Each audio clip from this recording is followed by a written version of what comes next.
Mövzumuz bugün türkü tanımaq, Albanlar, Ermənilər və Haylar. Geniş bir mövzudur. Bu mövzu barəsində bizim Rəşad Tahiroğlu protodilçimiz, tarixçimiz və ömrünün 25 ilini bu yolu həsrət etmiş şəxs danışacaq. Seminar tipli çıxışdı. Buyurun. Salam, hər kəsi salamlayıram. Xoş gördük. Günümüzün mövzusu demək türkü tanımaq, ermənilər, albanlar, haylardır. Əslində biz bura sakları, qarqarları, qıpçaqları da əlavə eləyə bilərik, amma mənə elə gəlir ki, bizim əsas gündəmdə olan ən çox tanıdığımız hallanan adlar ermənilər, albanlar və haylardır. Və bu mövzunu danışmazdan əvvəl bir neçə başlığı eyni anda nəzərdən keçirmək lazımdır. Bunlar hansılardır? Bir, xristianlıq nədir? Necə formalaşıb? Xristianlıqda monofizit və diofizit xristianlıq nədir? Süryanilər, Həbəşlər nədir? İstanbul kilsəsi necə formalaşıb? Yalnız bunun üzərinə biz albanlılardan, ermənilərdən danışa bilərik və həmçinin Ərəb xilafətinin gəlməsindən sonra nələr baş verdi ki, Alban kilsələrini Ərmən kilsələrinə tabe edildi. Bunların hamısını eyni anda biz gördükdən sonra yalnız hay erməni məsələsini və Alban məsələsini anlaya bilərik. Və mən də o yüzden çalışacağım bu başlıqlar üzərində ən qısa formada özət keçim və beləliklə bunun üzərinə ermənilər kimdir, albanlar kimdir, haylar kimdir və ermənilərin haylaşması prosesinin necə olduğunu görə bilək. Artıq qeyd etdiyim kimi, demək biz ilk əvvəl albanlardan, ermənilərdən danışmamışdan əvvəl demək xristianlığın nə olduğunu bilməliyik. Haşiyə çıxaraq qeyd edək ki, demək xristianlıq dedikdə xristianlığın əsas İsa peyğəmbər üzərində qurulub, lakin xristianlığın İsa'ya baxışı ilə, doktrini ilə İslamın İsa'ya baxışı, doktrini fərqlənir. Belə ki, xristianlıq doktrininə görə İsa peyğəmbər, daha doğrusu İsa Allahın quzusudur, çarmıxa çəkilir və nəticədə bütün insanlığın günahını almışdır. İsa peyğəmbərin çarmıxa çəkilməsi insanlığın günahlarının kəfarəsidir. Quran isə qısaca olaraq İsa peyğəmbərin çarmıxa çəkilmədiyinin və bu yanaşmanın doğru olmadığını qeyd edir. Və beləliklə ümumi gələneksel xristianlıq baxışına görə İsa peyğəmbər 0-cı 35-ci illər arasında yaşayıb, daha sonra ya ölür ya da tarix səhnəsindən bu və ya digər formada kənara çəkilir. Bundan sonra onun cəmaatını, havarilərini onun qardaşı, qardaşlığı Yaqub idarə edir və 62-ci ildə vəfat edir. Və İsa peyğəmbərin 12 varisinin təxminən 90-cı illərə qədər bu və ya digər formada ölməsi, öldürülməsi, şəhid edilməsi rəvayətləri var. Və bunun üzərinə əslində bizim günümüz xristianlığının İsa peyğəmbər, onun qardaşlığı və havariləri tərəfindən formalaşmadığını, Pavlos tərəfindən bina edildiyini anlamalıyıq, qəbul etməliyik. Və əslində bu mənim və ya hər hansısa digər türk türkoloqların, tarixçilərin dediyi məsələ deyil. Avropada xristian dünyasından olan tarixçilərin böyük əksəriyyəti əslində günümüz xristianlığının Pavlos tərəfindən formalaşdırdığını qəbul edir. Və Pavlos İsa peyğəmbərin yaşadığı dönəmdə əslində İsa peyğəmbər və onun tərəfdarlarına zülm edən, təqib edən bir Roma məmurudur. Lakin daha sonra İsa peyğəmbərin vəfatından sonra onun iddiasına görə yuxuda İsa peyğəmbəri görür və bundan sonra İsa peyğəmbərin dinini təbliğ eləməyə başlayır. Lakin biz köhnə mətnlərə baxdıqda və tarixçilərin gəldiyi qənaətlərə baxdıqda görürük ki, əslində İsa peyğəmbərin vəfatından sonra onun cəmaatını idarə edən Yaqub və havariləri ilə Pavlos arasında bir qarşıdurma var. Digər yanına biz xristianlıqdan danışırıqsa mütləq İncillərdən danışmalıyıq və düşünə bilərsiniz ki, İncillər dedikdə İslamda, Quranda qəbul görən görüşdəki kimi Allahdan gələn vəhləri İsa peyğəmbər İncilə yazmışdı. Əslində İncillər dedikdə İncillər İsa peyğəmbərin bioqrafiyasıdır və bu bioqrafiyalar şəxslərə görə fərqlənir və qəbul görən 4 İncil var ki, buna kanonik İncil deyilir və qəbul görməyən onlarla İncil var ki, buna da apokrif İncillər deyilir. Və yenə haşiyə çıxaraq qeyd edim ki, Quranda dəfələrlə deyir ki, mən İncili təsdiqləyirəm, lakin biz Quranın təsdiqlədiyi dediyi İncil dedikdə onun istat gətirdiyi İncillərin həm apokrif mətnlərdən, həm kanonik İncildəki mətnlərdən olduğunu görürük. İlk 3 əsrdə əslində xristian cəmaatı Roma dövləti tərəfindən zaman-zaman təqibə məruz qalır, zaman-zaman onların dilini yaşamasına imkan verildiyini görürük. Lakin 313-cü ildə İmperator Konstantinin xristianlığı qəbul etməsi ilə artıq xristianlıq bir dövlət, bir imperiya dininə çevrilir. Və 325-ci ildə baş verən İznik konsulunda demək Teslis məsələsi və xristianlığın ilk bütün doktrinləri bu konsulda qəbul görür. Lakin bu zaman üçlüyü, Teslisi qəbul etməyən Ariusçular həmin konsuldan qovulur.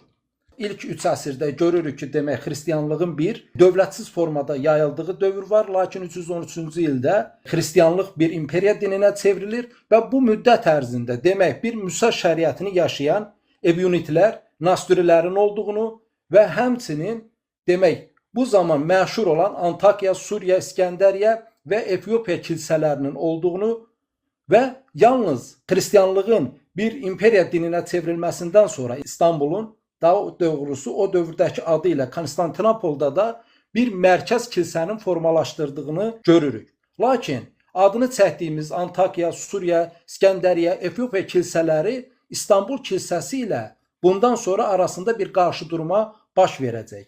Bu qarşıdurmaya qarşı da dəyinəcəm. İlk dövrdə böyük coğrafiyada fərqli xristianlığın yayılması ilə fərqli ev kilsələri var. Yalnız 3-cü əsrdən sonra Romanın xristianlığı bir dövlət, bir imperiya dininə çevirməsindən sonra böyük kilsə binaları tikilir. Hansı ki bunlara bazilika deyilir və bunlardan biri də Romada tikiləcək və həmin bu bazilika demək San Pietro bazilikası adlanır və daha sonra bu Roma papalığının mərkəzinə çevriləcək. Və artıq mövzunun əvvəlində də qeyd etdim ki, biz xristianlığın necə yayıldığını bildikdən sonra da monofizit və diofizit inanc məsələsini dərk etməliyik. Demək, monofizit inanc məsələsində qeyd olunur ki, İsa Peyğəmbər həm Tanrı, həm insan ünsürlərini daşıya bilməz, onun ilahiliyi daha üstündür. Diofizitdə isə o eyni anda həm insandır, həm eyni anda Tanrı olması inancı var. Və Suriyanı Həbəş kilsəsi monofizitdir. Bizans və adını çəkdiyimiz Roma kilsələri isə artıq diofizit inancı mənimsəyəcək. Və bu 451-ci ildə digər monofizit kilsələrin artıq rədd edilməsini Roma imperiyası və İstanbul kilsəsi 451-ci ildə həyata keçirilən konsulda qərarlaşdırır və bundan sonra artıq monofizit kilsələr ilə diofizit kilsələr arasında həm rəqabətin artması və eyni ilə monofizit kilsələrin onlardan ayrılması prosesinin baş verdiyini görəcəyik. Biz bunu niyə bilməliyik? Mövzunu qabaqlayaraq deyək. Çünki bizim hal-hazırda Qriqoryan Hay kilsəsi kimi tanıdığımız kilsə monofizitdir. Həbəş əlifbası ilə diriyi yazır. Həmin Həbəş əlifbasının daşıyıcısı olan Həbəş kilsəsi monofizitdir, Suriyani kilsəsi monofizitdir və ermənilər monofizitdir. Alban kilsəsi isə zaman-zaman monofizit olmuş, daha sonra isə diofizit kilsə inancını həyata keçirməyə çalışmışdı. Burada səbəb nədir? Onu da qarşıda dəyinəcəm. O artıq zaman-zaman Səsanilərə qarşı və həmçinin daha sonra Ərəb xilafətinə qarşı vuruşduqda Bizansdan kömək istəyirdi və bu səbəbdən də artıq nə dedik? Bizans diofizit olduğundan Alban kilsəsindən və dövlətindən tələb edirdi ki, siz diofizit olmalısınız ki, mən sizə kömək edim. Artıq nəyi müəyyənləşdirdik? Müəyyənləşdirdik ki, demək Suryanilər, Efiopiya Həbəş kilsəsi, ermənilər, haylər, Qibtilər, Misir kilsəsi yəni və Efiopiya kilsələri monofizitdir. Və bu monofizit kilsə ilə diofizit dövlət, imperiya kilsəsi olan İstanbul kilsəsi arasında bir qarşı durum olur və bundan sonra artıq monofizit kilsələr özlərinə uyğun fərqli siyasət həyata keçirməyə çalışacaq ki, bunların içərisindən daha sonra biz Hay kilsəsinin, Qriqoryan kilsəsinin, erməni kilsəsinin və həmçinin Alban kilsəsinin öz coğrafiyamıza uyğun olan hissəsini deyirəm. Təbii ki, digər Qibti kilsəsi var, Həbəş kilsəsi var, hansı ki baş kilsələr idi. Fərqli bir siyasət həyata keçirməyə çalışdığını görürük. Və biz yalnız indi bunun üzərinə haylar və ermənilər Albanlardan danışa bilərik. Adil bəy, buyur. Bu ermənilər mən yəni eşitdiyimə, oxuduğuma, araşdırdığıma görə Hindistandan gəlmə bir tayfadır. Yəni bunlar erməni deyil, o erməni adı da Türkiyə məxsus addır. Yəni o imperial dövləti özlərini mənsubləmişlər. Çünki bunlar qədimi xalqlar. Ancaq bunlar haylardır. Hal-hazırda da onlar özlərinə hay deyirlər. Doğrudur. Qarşıdakı dəqiqələrdə geniş formada izahını verəcəm. Bəli, haqlısınız. Ermənilərin Tam doğru. xristian olması necə olub? Yəni onlar necə olub xristian olub? Artıq müəyyənləşdirdik demək bir xristianlıq məsələsi var. Bu 3-cü əsrə qədər fərqli coğrafiyada yayılır. Daha sonra bir Roma imperiyasının xristianlığı qəbul etməsindən sonra monofizit və diofizit kilsələr yaranır. Və bu hissədən sonra artıq biz haylardan, ermənilərdən, albanlardan danışmağa başlayacağıq. Amma bu hissəni bilməliyik ki, biz niyə haylarla ermənilərin daha sonra birləşəcəyini, daha sonra niyə demək bütün ermənilərin xristian adına çevrilməsi məsələsini görəcəyik. Ona görə bu hissəni danışdım. İndi onu qarşıda tam aydın formada deyəcəyik ki, nədir, nə məsələdir. Təşəkkür edirəm. Var olun. Demək biz ümumi xristianlığın və onun monofizit və diofizit kilsələrə necə bölünməsi haqqında danışdıq və qeyd etdik ki, Suriyanın Həbəş kilsələri monofizit idi və bunun davamında da indi danışacağımız hay erməni və alban kilsələrinin monofizit olacağını görəcəyik. Və beləliklə ən klassik sualımız, bəs haylar kimdir, ermənilər kimdir, bunlar eyni etnik qrupdurmu? Yox, eyni etnik qrup deyilsə, ermənilər türkdürsə necə haylaşdı? Bu haqda danışacağıq. Demək, başlayaq haylardan. Haylar kimdir? Firidun Cəllovun, Azərbaycanın görkəmli alimi, tarixçisi, türkologu Firidun Cəllovun yazdığı 9 bitik kitabında haylar haqqında geniş təhlillər aparılıb və o göstərir ki, demək, haylar eramızdan əvvəl 8-ci əsrdə, demək, Qaradənizin şimal-qərb tərəfindən, yəni Balkan ərazisindən Anadolu ərazisinə gəlmişdi və 8-ci, 6-cı əsrlər arasında Frikiya dövləti ərazisində yaşamışdı. Və daha sonra Qəmər türklərinin həmin Frikiya dövlətini dağıtmasından sonra həmin haylar günümüz Suriya, Fələstin ərazisinə gəlib çıxmışdı. Və bu əraziyə gəldikdən sonra Hindistanda yaşayan qaraçıların bir hissəsi ilə birləşib bu Suriya, Fələstin ərazisində bir neçə əsr yaşamışdı. Eramızdan əvvəl 2-ci, 1-ci əsrdə isə demək Suriya, Fələstin ərazisi ilə Van gölünün alt hissəsində, cənub hissəsində bir ərazidə Subar türkləri ilə Ermən türkləri olan bölgəyə gəlib çıxmışdı. Bu əraziyə gəlməsinin bir səbəbi onların bir hissəsini bura Urartu dövlətinin gətirməsidir. Digər bir hissəsini isə daha sonra Tiqranın Van gölü ətrafına gətirəcəyi haqqında indi qarşıda hadisələri görəcəyik.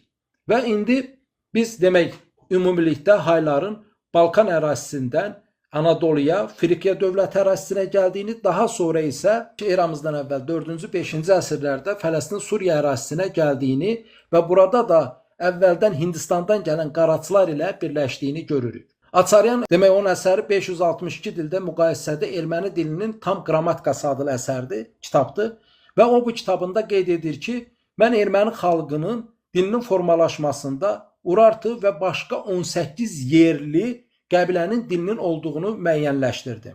İndi bu maraqlı məsələ budur ki, demək bir haylar var və bir erməni dilçisi özü etiraf edir ki, yerli olan 18 dil burada iştirak etmişdi.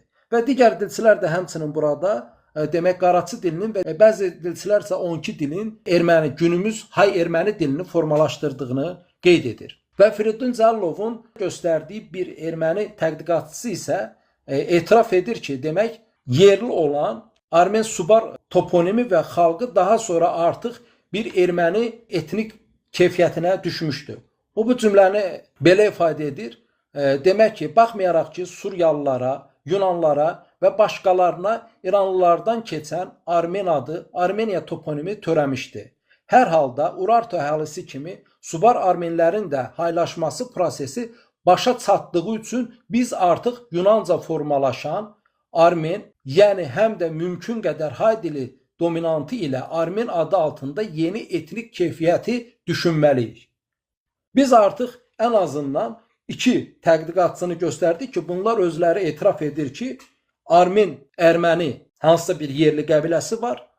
Bu daha sonra artıq haylaşmışdı. Yaxşı, indi həmin bu ermənilər kimdir? Qeyd edim ki, burada mən Firidun Cəllovun 9 bitik kitabı və Urmin nəzəriyyəsi əsasında tarixi, coğrafi, türk boy adlarına baxıram. Lakin mən özüm dil kökü araşdırmaçısı kimi adların necə formalaşması məsələsi tam mənim nəzəriyyəmdir və dil kökünün yaranması nəzəriyyəsində mən göstərirəm ki, demək türk adları da ilk 3 türk boyu adı olub. Bunlar da adlarının əvvəlinə və sonuna zaman-zaman baş verən inanc fərqliliyi ilə adlarının əvvəlinə sonuna mən sözünün kökü olan məni, Tanrı mənasına gələn ökü və Tanrı sözünün kökü olan tona əlavə edərək fərqli adlar yaradıb.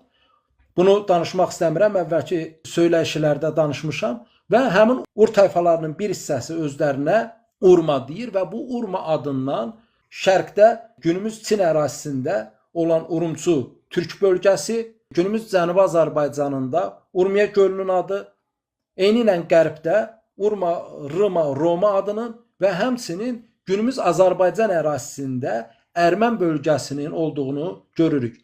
Bu arada qeyd edim ki, mənim bu təhlilləri 24 yaşında artıq bitirmişdim. Yəni 2004-cü ildə mən Firidun Cəllovun 9 bitik kitabının, o da hamısı nəşr olunmayıb, hansıları əldə etdim. Daha sonra oxuduqda tarixi qaynaqları Firidun Cəllovun nöqtə vergül göstərdiyini gördüm. Lakin mənim gəldiyim bu nəticələr demək dil kökü və etimoloji təhlil olaraq müəyyənləşdirib və həmin günümüzdə olan coğrafiya adları ilə mən bu əraziləri göstərmişdim. Lakin daha sonra Firidun Cəllovun demək 9 bitik kitabında bu Urma adında Türk boy adının olduğunu və bunların böyük coğrafiyada fərqli yerlərdə yaşadığını göstərdiyini gördüm.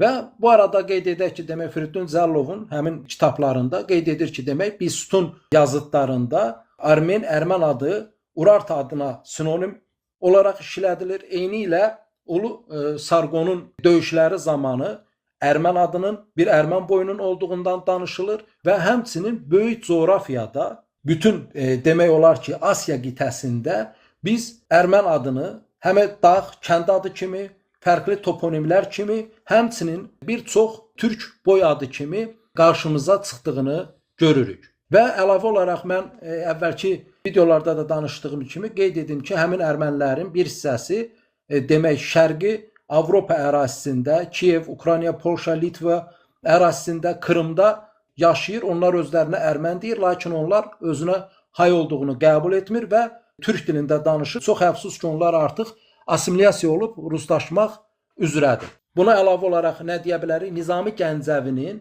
əsərində olan erməni qızı Şirin əslində bu hay deyil, həmin danışdığımız həmin ermən boylarından olan biridir və eyni ilə əsli Kərim dastanında danışılan erməni əsli həmin bu erməni türk boylarındandır. Və bu erməni türk boylarının bir hissəsi demək xristianlığı daha sonra qəbul edir və qəbul etdikdən sonra bir proses baş verəcək ki, hansılardır indi biz ona qarşıda ayrı-ayrılıqda dəyinəcəyik. Bu müəyyənləşdirdiklərimizdən sonra biz keçək yenidən haylar.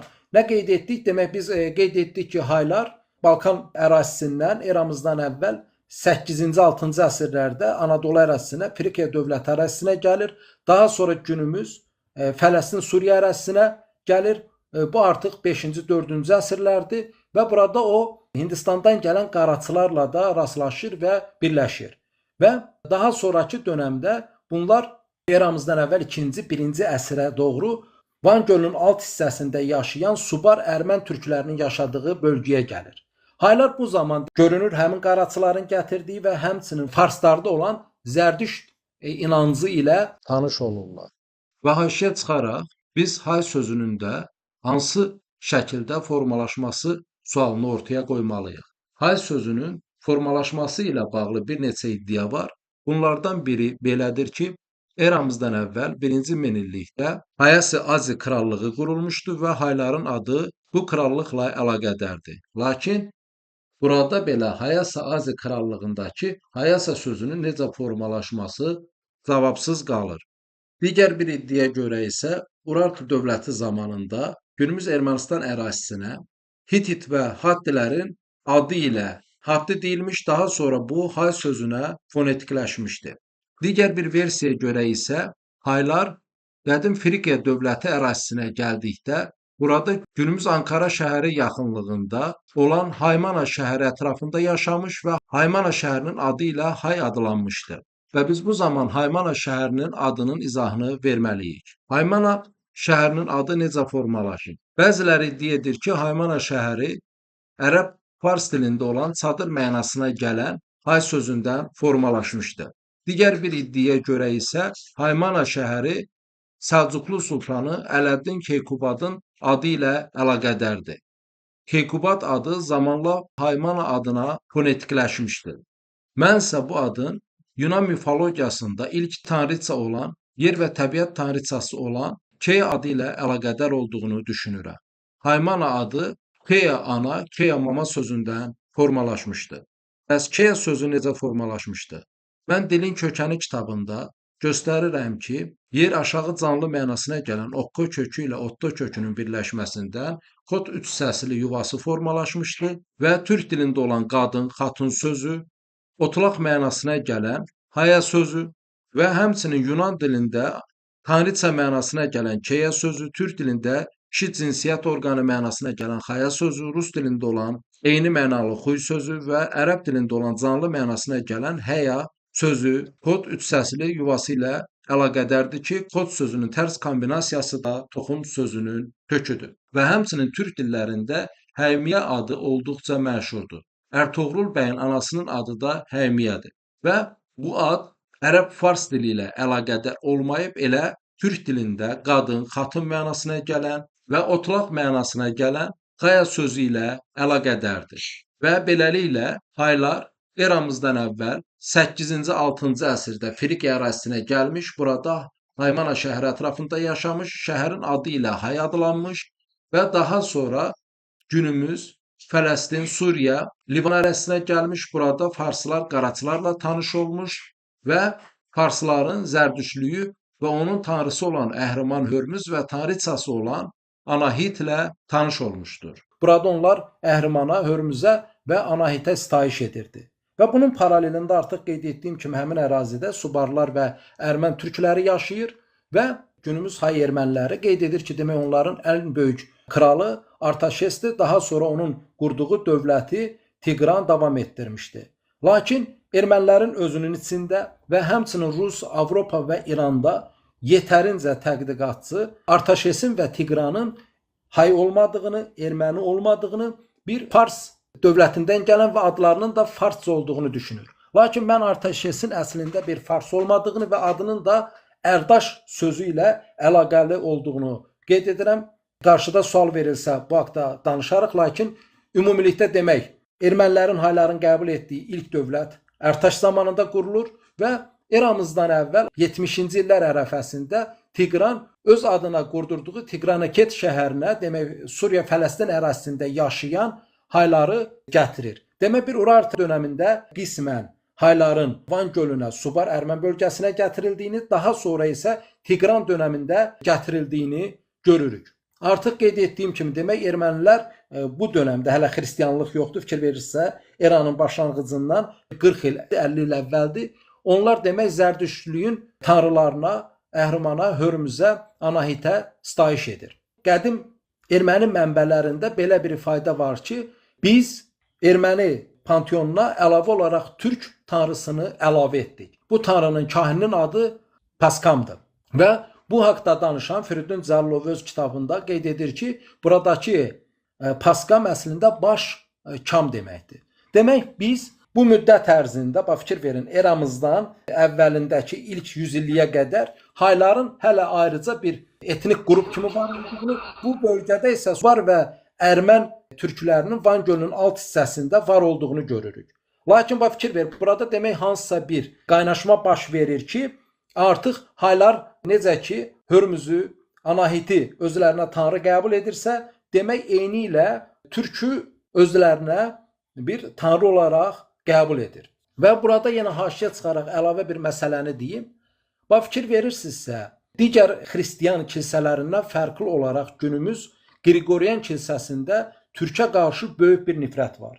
Bu türkə olan nifrətin kökündə həmin zərdüştlük dini durur. Artıq nə dedik? Haylar demək xristianlıqdan əvvəl öz hansısa pagan dini var idi, yox idi bilmirik. Daha sonraki dövrdə zərdüştlükdə olan demək tanrıları özlərinə tanrı panteonuna kimi qəbul edir, daha sonra isə türkü qəbul edir. Və Əhrimanın zərdüştlükdə zülmət simvolunu təşkil edən bir tanrı olduğunu görürük. Həmin Əhrimanı Avestada Angramaniya kimi keçir. Bunu ayrıca oxuyası olsaq deyiləcək ki, anqra zərdüştlükdə pis deməkdir, qarışıq deməkdir, maniya isə ruh fikir deməkdir və dolayısıyla anqramaniya pis fikir, pis ruh deməkdir. Lakin Tengri məngü sözü ki var, türklərdə demək bizim əbədi tanrı mənasında Tengri məngini inanırıqsa, zərdüştlük bizim Tengri məngini özlərinin şər tanrısı kimi götürür. Demək İranlılar hər hansısa bir formada özlərini niyəsə türklərlə rəqabətdə hiss edir və dolayısıyla türklərin yaxşı bildiyi, inancında olan yaxşı nələr varsa onu özlərinə şər qüvvəsi kimi qəbul etmişdir. Və biz bunun davamı kimi daha sonra Hay Qriqoryan kilsəsində Türkə nifrətin olduğunu görəcəyik. İndi lakin bu Qriqoryan kilsəsi nə qədər haylarındır, türklərindir, indi buna da yenə qarşıda dəyinəcəyik. Lakin yenə bir məsələni də deyib yenidən mövzumuza qayıdaq. Şahnəmədə qeyd edir ki, demək Alpertunqanın, yəni Avrasiya sahibinin atasının adı Pəşəngdir.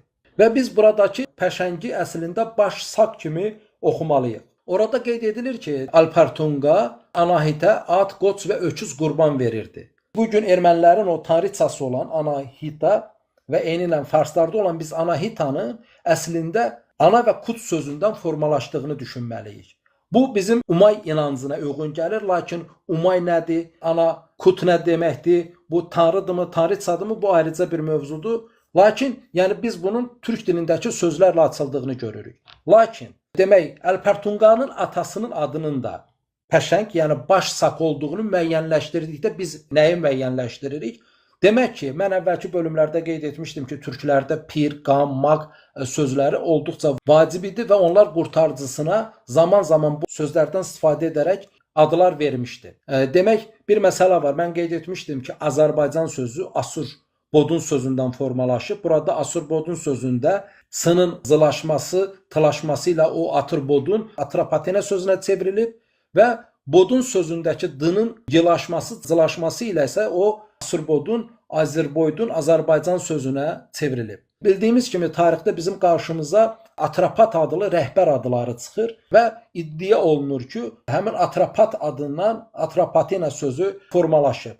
Artıq qeyd etdiyim kimi ilk 3 türk boyu adı olub, Assurlar və bu Assur boylarının birləşməsindən Assur və ya Aras formasında adının olduğunu görürük. Aras sözünün Herodotda türklərə gedib çıxan araslarda olduğunu görürük, çay adı olaraq görürük və Azərbaycan sözündə olduğunu görürük və həmçinin eramızdan əvvəl Azər adlı boyların olduğunu, həmçinin Orxan Yenisey yazıtlarında az boyunun, az kişisinin olduğunu görürük.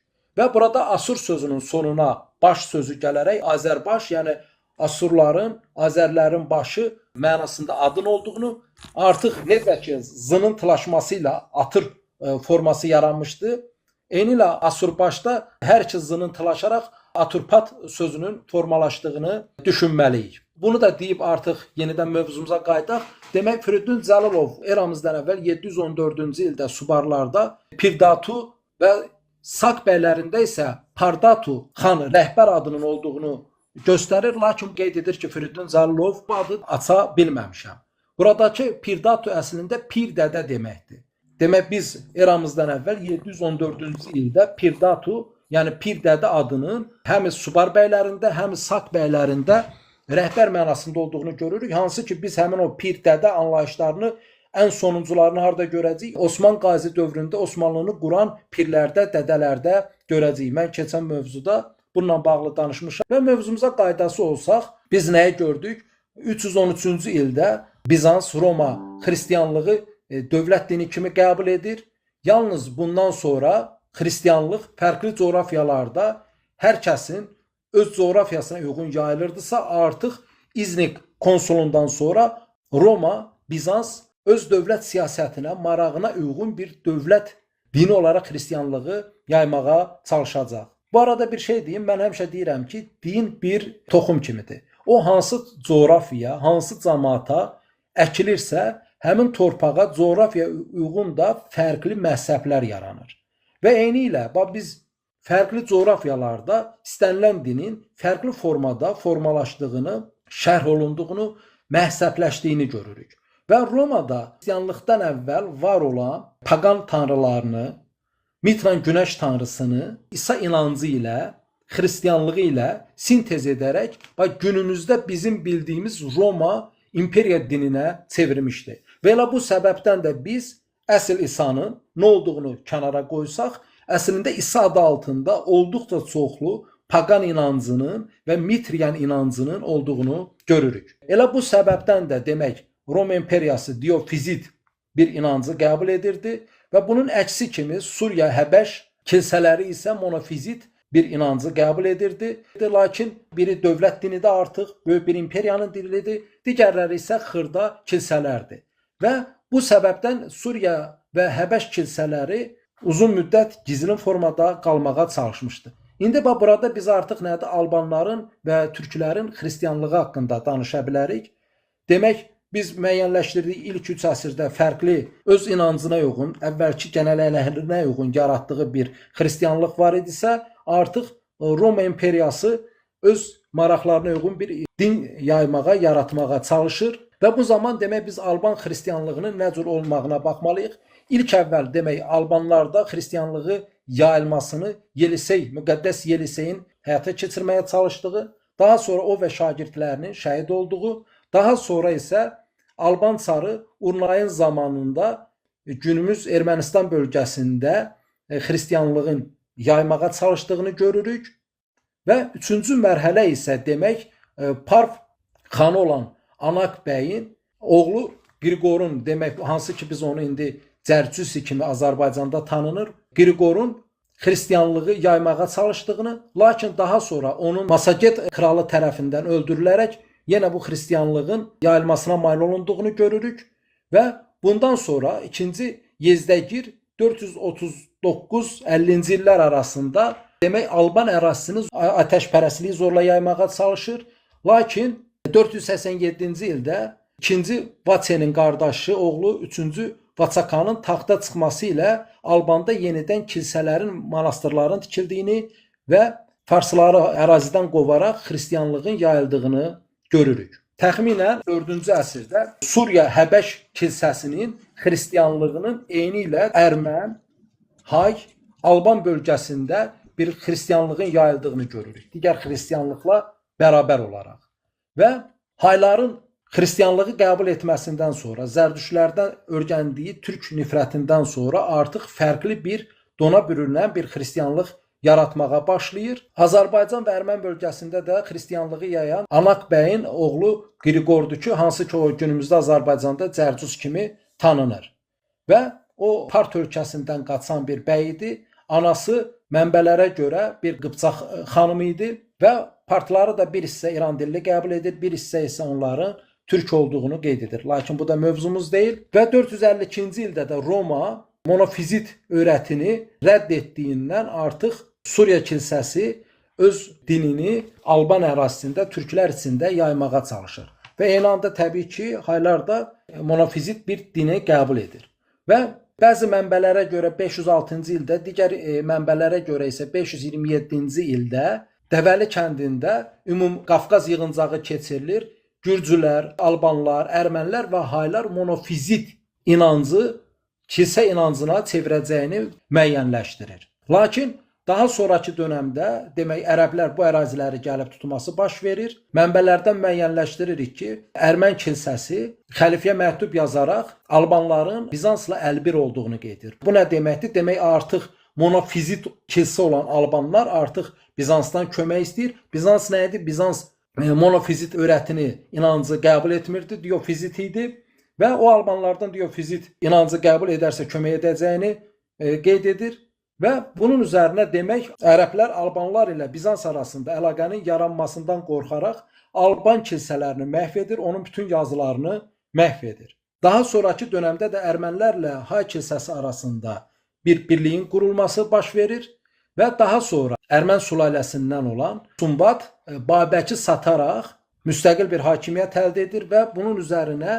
Ermən hakimiyyəti bir müddət daha davam edir. Bax bu müddətdə demək Suriya, Fələstin və Van gölünün alt hissəsində olan Haylar ilə Ermənilərin birləşməsi və Hayların artıq Qafqaza da yavaş-yavaş ayaq açması baş verir. Yəni Babək dönəminə qədər hələ Haylar Qafqaz bölgəsinə ayaq açmamışdı. Yenə haşiyə çıxaraq nə qeyd edək? Qeyd etdik ki, monofizit inancın davamçıları Suriya, Həbəş Haylar, ermənilər, gürcülər idi. Ərəblər monofizit olan bütün xristianlara erməni deməyə başladı. Babəki ərəblərə satan Sumbatdan sonra da böyük bir Erməniyə canişinliyi qurdu və fikir ver, burada artıq hay ünsürləri ilə Ermən ünsürləri birləşərək Alban kilsəsindən fərqli bir siyasi gücə çevrilməyə çalışdı. Və ərəblər nə qeyd etdik? Bütün bu monofizitlərə erməni deyirdi. Və bu daha sonra düz günümüzə qədər davam edəcəkdir. Yəni xristian olan bütün türklərə biz erməni deməyə başladıq. Lakin bunu əvvəl nə üçün deyirdi? Monofizit olan xristianlar üçün deyirdi. Və bu dövrdə gürcülər də monofizit idi. Lakin onlar 11-ci, 13-cü əsrlər arasında artıq monofizitlikdən vaz keçərək pravoslav inancını qəbul edir. Bundan sonra monofizit xristian türkləri onlara pravoslavlığı qəbul edənlərə gürcü deyir. Bildiyimiz kimi gürcülər özlərinə kartvelli deyir.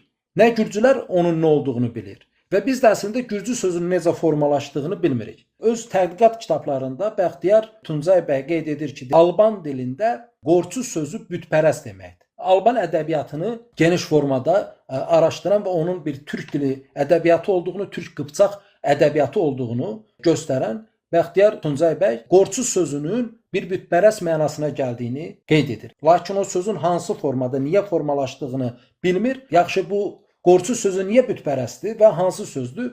Mən əvvəlki bölümlərdə qor sözündən geniş danışdım və türklərdə bir qor günəş kültünün olduğunu, oradan kral, Qorqud dədə, Koroğlu, Zülqərneyn inanclarının hamısının ortaq bir kült olduğunu qeyd etdim. Və bunun hamısının da üstündə nə idi? Günəş, qor və qorun tanrını görən sifətini ifadə edən bir kült olduğu haqqında danışmışam. Buradakı demək qorçu sözü günümüzdə qəlbimə qor düşdü deyilən qor sözündə xoruz sözünün kökündə olan qor və eski türk dilində qor sözünün sinonimlərindən olan bir qor sözüdür. Demək ki, xristianlığı qəbul edən türklər artıq qor günəş kültündən uzaqlaşaraq onu bütpərəst mənasında işlətmişdi və daha sonra monofizit türk xristianlar, ermənilər daha sonra gürcülərin pravoslav xristianlığını qəbul etməsinə görə onlara qorçu demişdi.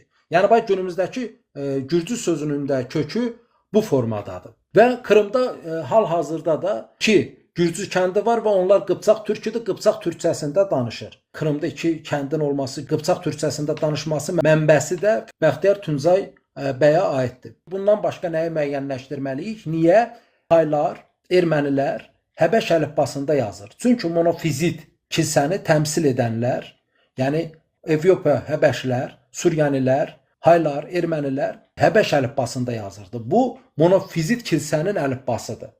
Həmin kilsəni təmsil etməyənlər, məsəl üçün katolik kilsəni təmsil edənlər Latın əlifbası ilə yazır, digərləri isə Yunan əlifbası ilə yazırdı.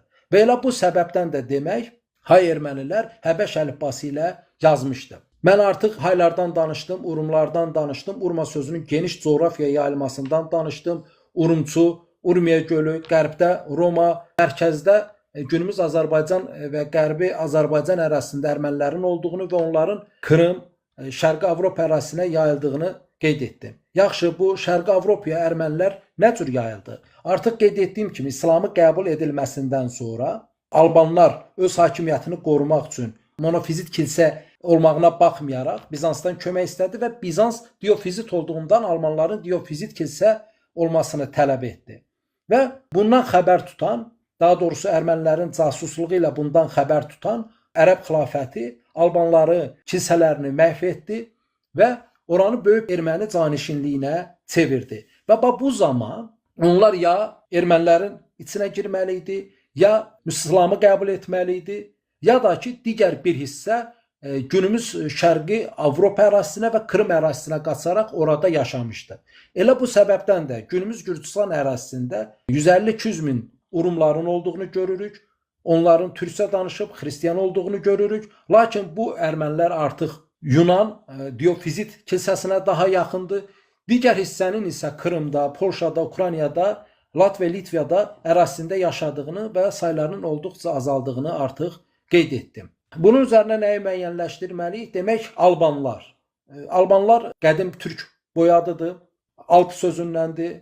Alplar ölkəsi deməkdir və qədim mənbələrdə nə qeyd edilir? Demək, burada 26 dildə danışılır. Burada demək, ən böyük qət edəcəyimiz məsələlərdən biri nədir? Demək bu albanlar içində qarqarlar yaşayır, kəngərlər yaşayır, Uti türk boyları yaşayır, sakalar yaşayır, ermənilər yaşayır. Daha sonra mənbələrdə keçən Uti türk boylarını daha sonra günümüz udinləri ilə eyniləşdiriblər. Lakin bunlar iki fərqli etnik qrupdur. Udinlər günümüzdə var olan fərqli bir etnik qrupdur və Uti adlı türk boy adları da olubdur. Və bu alban adlarını biz yenə Qazaxıstandan üzü Anadoluya, Qafqaz ərazisində və Cənubi Azərbaycan ərazisində 1000 illər boyu var olmuş bir ad olduğunu görürük. Və alban sözünü biz həmçinin hansı formada rast gəlirik? Erməni mənbələrində ağvan olaraq deyilir.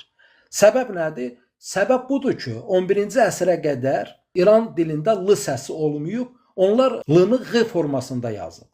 Və dolayısıyla albanı onlar ağvan formasında yazıb. Və daha sonra həmin ağvanı da bilərəkdən və ya bilməyərəkdən Ağoğlana çeviriblər. Bugün günümüz Qarabağ ərazisində, Naxçıvan ərazisində olan çoxlu Ağoğlan monastırları var. Həmin o Ağoğlan monastırları əslində ağvandır. Həmin ağvan da əslində fars fonetik yazılımıdır. Əslində albandır. Və dolayısıyla haşiyə çıxaraq bunu qeyd edim. Çox qəribə olsa da biz Oğuz qalalarını Qız qalasına çevrildiyini görürük. Alban qalalarının isə Ağvan və daha sonra Ağoğlan qalalarına çevrildiyini görürük. Və düşünmək lazımdır ki, burada nə qədər qərəz var və ya bunu bilməyərekdən edilibdir. Və təbii ki, tarixə baxdıqda heç nəyin təsadüf olmadığını da qeyd etməliyik. Mən artıq Alban adının çox böyük coğrafiya yayılmasından danışdım. Qazaxıstandan üzü Azərbaycana, bütün ərazilərdə olduğunu qeyd etdim. Və indi Albanla bağlı bir neçə məqamada toxunaq. Qeybullayev öz tədqiqatında qeyd edir ki, Alban tayfalarının içində qarqarlar da var və onlar Qıpçaq türkçəsində danışır. Və biz Akopyanın Albaniya, Aluang, Qədim Yunan, Roma və Qədim Erməni mənbələri adlı kitabında demək Qafqaz ərazisində, Anadolu ərazisində çoxlu kənd adlarının, toponimlərin qarqar formasında olması haqqında danışdığını görürük. Və mənbələrə baxdıqda görürük ki, Mesrop, Maştatoş gəlir ilk əvvəl ermənilərə yeni bir əlifba düzəldir və albanlara isə əski alban yazısına əsaslanaraq bir əlifba düzəltdiyi qeyd olunur. Biz bu hadisənin 5-ci əsrdə yazıldığını, lakin bizim əlimizə çıxan bu mənbələrin 12-ci əsrdə redaktələrdən sonra əlimizə çıxdığını görürük. Lakin bununla belə bunu günümüz hay erməniləri qərəzli formada yazır və bu rus dilinə tərcümə olunur və rus dilindən daha sonra bizim Sovet dönəmində, Alban tarixində, erməni tarixində tarix ədəbiyyat dərsliyi kimi danışıldığını görürük. Lakin daha sonra Firidun Cəlilov və Bəxtiyar Tuncay burada Ağ Xəzər sözünün olduğunu müəyyənləşdirir və beləliklə burada əslində yazılan cümlənin yabanı boğuzuq Ağ Xəzər əlifbasını boğazda danışan qarqar dilinə uyğunlaşdırılması cümləsinin olduğunu müəyyənləşdirirlər. Yəni demək ki, haylar üçün yeni bir əlifba düzəldilir.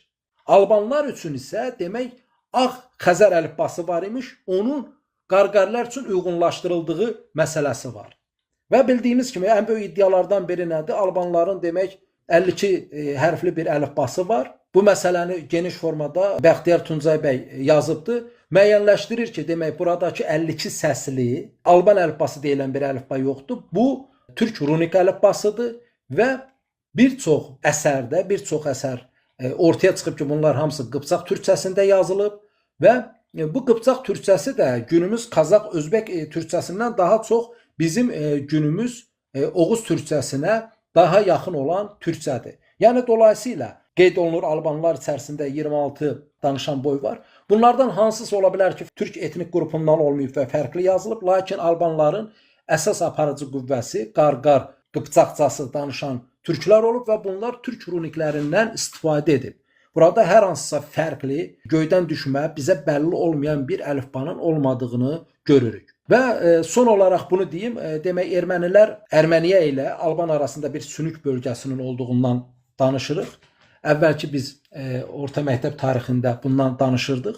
Lakin buranın əslində Qafan Alban məlikliyi olduğunu və bu məlikliyi Babəki satan Sumbatın nəvələrinin idarə etdiyi, daha sonra isə buradan bir hissənin 11-ci 12-ci əsrdə demək Klikiya köçdüyünü, burada yaşadığını və bunların Avropa, Fransa və Roma papası ilə məhdudlaşdığını, onlardan dəstək istəməsini və bu səbəbdən də katolik inancını qəbul etdiyini və daha sonra bunların bir hissəsinin də yenidən günümüz Qafqaz ərazisinə geri qayıtdığını bilirik. Və bu məktublar Avropa arxivlərində yetərincədir. Yəni bunu biz son 5-10 ildə müəyyənləşdirmişiksə, Avropa demək əsrlərdir Ermən türklərinin, Alban türklərinin türk olduğunu və onların türk dilində Həbəş əlifbası ilə Fransa krallığına, Roma papalığına kömək istədiyi məktublar yazdığını bilir. Bunu biz bilmirik. Və indi bunun üzərinə düşünün ki, tarix nə qədər örtülüb və nə qədər fərqli hala salınıbdır. Və son olaraq bir də qəribə bir paradoksu deyim. Demək, İslamı qəbul edən türklər, Qarahanlı, Ağqoyunlu türkləri Quranı türk dilinə tərcümə etsə də, daha sonraki dönəmdə Səlcuqlu, Səfəvi, Osmanlı, Baburlar İslamı qəbul edib, az-çox türk kimliyini qorusa da, ərəb fars dilində yazmışdı və həyatın qəribə bir ironiyası var. Haylaşan ermənilər, Qıpçaqlar isə haylaşdığı halda demək 11-ci əsrdən 15-16-cı əsrə qədər türk dilində əsərlər yazmışdı. Qəribə bir ironiyadır. Mənə elə gəlir ki, ümumi mövzunu yekunlaşdırsaq yaxşıdır. Belə. Çox sağ olun Rəşad bəy. Təşəkkür edirəm məlumatınız üçün. İndi mövzu ilə bağlı sualları vermək istəyənlər var. Çünki Türkiyədə hamı inanır ki, biz Altay nəzəriyyəsinə inanırlar. Biz Orta Asiyadan gəlmişdik. Amma biz də Altay nəzəriyyəsindən fikir ayrılığı.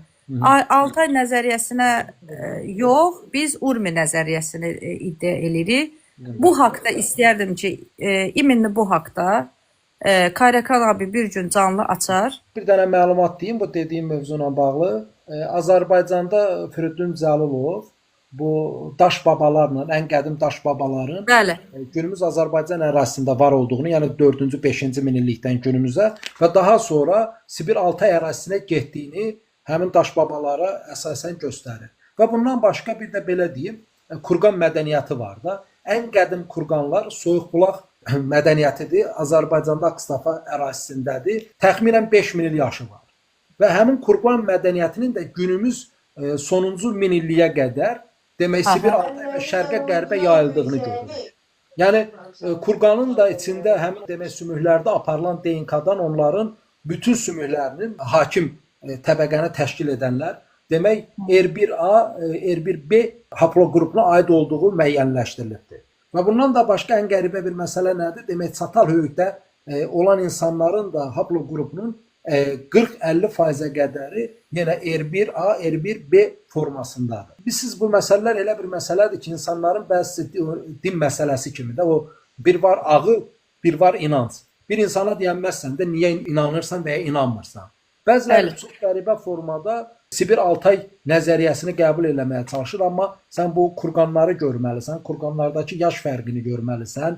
Daha sonra artıq dediyim kimi əlifba məsələsini mən qarşıda ayrıca danışacağam. Oradan da görəcəyik ki, bu məsələlərin kök hamısı buradan çıxır. Urmiya nəzəriyyəsindən bağlı kitab yazılıb. Yəni bizim əlifbamız Sibir əlifbasına gəlir. Biz Sibirdən gəlmiş olsaydıq, bizim əlifbamız eyni olardı da bu monqollarla. Belə onu da deyin Kayrakan bəy də eşitsin, onu bilsin o həmin məlumatı. Bizim demək əlifbanın kökü türk damğalarıdır. Aha, bəli. Həmin türk damğalarının da mən bir-bir təhlilini verib göstərmişəm. İddia olunur ki, demək ilk əlifbanı finiklər yaradıb və həmin finiklər Hami Sami dili əsasında hərflərə ad verib və daha sonra bilinməyən min illərdə, bilinməyən kilometrləri aşaraq həmin finik əlifbası gəlib türk runik əlifbasına çevrilib. Lakin həmin o türk runik əlifbasını təhlilini verdikdə məlum olur ki, türk runik əlifbası daha mürəkkəbdir və finik əlifbası daha sadədir. Yəni belə deyim, hər hansı bir texnoloji inkişaf olduqda nə olur? Birinci o daha mürəkkəb olur, daha çətin olur və bunu qoy qırağa. Məsəl üçün günümüzdə keçən dəfə də demişdim, R hərfi. Türklərin o ər damğası Qobustan damğasının davamıdır. O daha sonra finik əlifbasına, daha sonra isə Latin əlifbasına çevrilibdir. İndi Qobustanda olan həmin o ər damğası, yəni insan rəsmlərinin yaşı 12 min il. Mənim sualım sizə, Rəşad bəy. Əlifbasınınsa yaşı 2500 il qəbul olunur. Türkə görə baxılanda da 1400 ildir. İndi yəni 12 min ildən üzü bu yana gedibsə, bu ər damğası sənin təfəkküründə olan bir damğa olmalıdır ki, sən birinci insan damğası çəkməlisən R formasında, yəni bu formada. Daha sonra onu stilizə edərək hərfə çevirməlisən. İndi onu bir ayrı qarşıda mövzu olaraq danışacağam, amma Mən istəyərdim ki, biz həmən Türkiyədə olan canlıda danışaq. Kayrakan abi, sən... Bunu eləcə mövzu olaraq dedim ki, yəni bu bəllidir də. Yəni bəzi insanlar sadəcə olaraq necə ki, özünü inancına görə körlüğə qoyur, bu cürdə görmür. Təbii ki, türklərin yenə deyirəm, adi bir misal çəkdim də, sonuncu misalı çəkdim ki, təsəvvür elə ki, ermənilərin bir hissəsi 12-ci əsrdə Kilikiyə gedib, türk olan ermənilər. Və bunlar türk əlifbası ilə 12-ci əsrdə təsəvvür elə, 15-ci əsrə qədər Fransa kralına məktub yazır. Roma papasına məktub yazır ki, biz də xristiyanıq, siz də xristiyansınız. Bizi kömək elə bu türklərin içində, bu o türk demir, müsəlmanların içində var ola bilək, yaşaya bilək. Xaçlı yürüşlərini də bilirsiniz. O xaçlı yürüşləri zamanı da onların müəyyən dəstəklər olur. Təsəvvür elə, yəni bu məktubları biz indi bilirik ki, sən demə bunlar ora türk dilində məktublar yazır. Həbəş əlifbasından türk dilində. Bunu amma Fransa, yəni öz arxivində var. Roma papalığının öz arxivində var. Biz bunları bilməmişik. Yəni dolayısıyla onlar bu dediyimiz məsələləri yəni əvvəlindən bilir, sadəcə olaraq görməzdən gəlir. Kayrakan abi buyurun. Burada kim lazımdırsa yerimiz var, istəyə yatın qəbul eləyək. Mikrofonu açın. Esenlikler dilerim. Reşat Bey hoş geldiniz. Esenlikler verdiniz. Çox sağ olun, salamlar. Onur verdiniz. Benim size sorum, şöyle bir sorum var. Benim kökenim Akkoyunlu Devleti'nden, Evet. Uzun Hasan'ın torunlarındanım ben yani. Büyük atamız bizim o. Şimdi bu Akkoyunlu Devleti ile Azerbaycan'daki Türklerin bir kan bağı şey olarak, yani böyle daha ileri bir kan bağı var mı? Tamam, bütün Türkler zaten birbirleriyle akraba da hani derece farklar olur ya işte. Akkoyunlu Devleti çünkü bir kısım, devletin bir kısmı da Azerbaycan'ı da içeriyor diye hatırlıyorum ben, yanlış hatırlamıyorsam. Doğru. Onlarla böyle bir kan bağı var mı acaba şey olarak, yani daha yakın bir kan bağı? Mövzuya belə deyim. Bax, Ural altayçıların qəbul etdiyi bir nəzəriyyə var ki, türklər 1071-də Azərbaycana gəlib. Mən o nəzəriyyəni qəbul eləmirəm və dolayısıyla bir Azərbaycanda eramızdan əvvəl bizə bəlli, hələ mənbələrcə bəlli olan 5-ci, 6-cı minillikdən üzü günümüzə yaşayan Subar bəyliyi olub, Kuman bəyliyi olub, daha sonra Kutilər olub, daha sonra Lulubilər olub və bunun üzərinə daha sonra Arratda dövləti olub, daha sonra Manna Midiya dövləti olub, daha sonra Albaniya və Asurbodun, biz ona Atropatena deyirik, dövləti olub. Bunlar hamısı türk dövlətləri olub. Təbii ki, bu dövlətin içində necə günümüzdə fərqli etnik qruplar var idisə, o dövrdə də fərqli etnik qruplar var. Lakin mənbələrcə bilirik ki, bu əraziyə eramızdan əvvəl təxminən 8-ci əsrdə Bars körfəzinə, Kəngər körfəzinə Aryanların əcdadları gəlir. Onlar daha sonra burada Bars türkləri ilə qarışır. Daha sonra Elam Susi şəhərini tutur və daha sonra isə demək Midiya dövləti zamanında artıq Əhəmənilər sülaləsi Kiaksar şahın hakimiyyəti üzərində çiçəklənir. Niyə belə başladım? Və daha sonra Bəraziyə demək Hunlar gəlir, daha sonra Oğuzlar gəlir. Yalnız daha sonra Qıpçaqlar, daha sonra Səlcuqlar gələcək.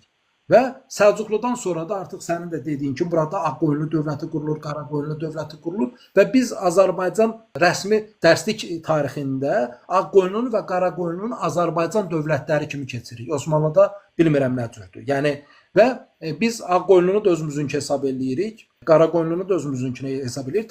Təbii ki, Osmanlı da bizimdir. Biz hamımız birik.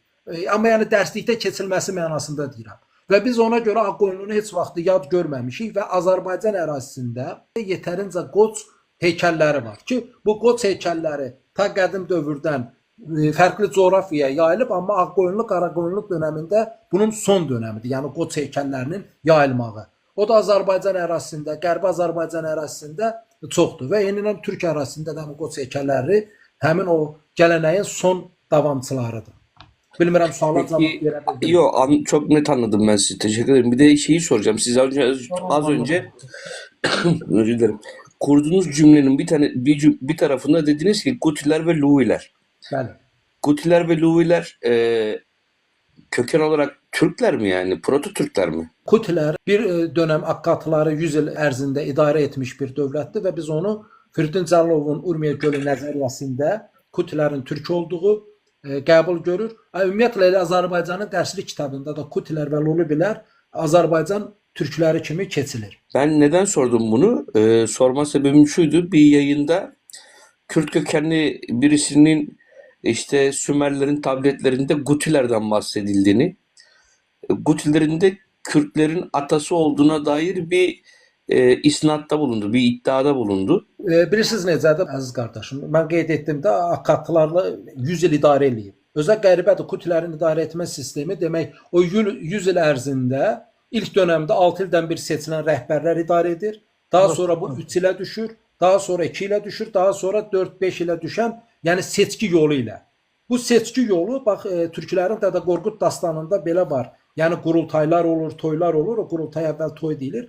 Toy sözü də əslində tikmək sözündən eyni kökdəndir. Yəni birlik, birləşmə. Və həmin Yoksa ben bir sual vermək Nimerlərdə istəyirəm. yəni Kutilərin adının keçməyi aydındır. İndi məsələ budur ki, onu hər kəs özünə çıxa bilər. Amma məsələ nədir? Hind Avropalılar eramızdan əvvəl 4-cü, 5-ci minilliyə qədər Qara dənizin üstündə yaşayıb. İndiki Qarıstan ərazisində yaşayıb. Daha sonra şimaldan Qara dənizin üstündən gəlib, Xəzərin üstündən demək üzü aşağı cənuba doğru gəliblər və indiki Aral gölü ərazisinə bunlar təxminən gəlib çatıb eramızdan əvvəl 1000-1500 il bundan əvvəl. Daha sonra buradan bunlar indiki Əfqanistan ərazisinə gəlir.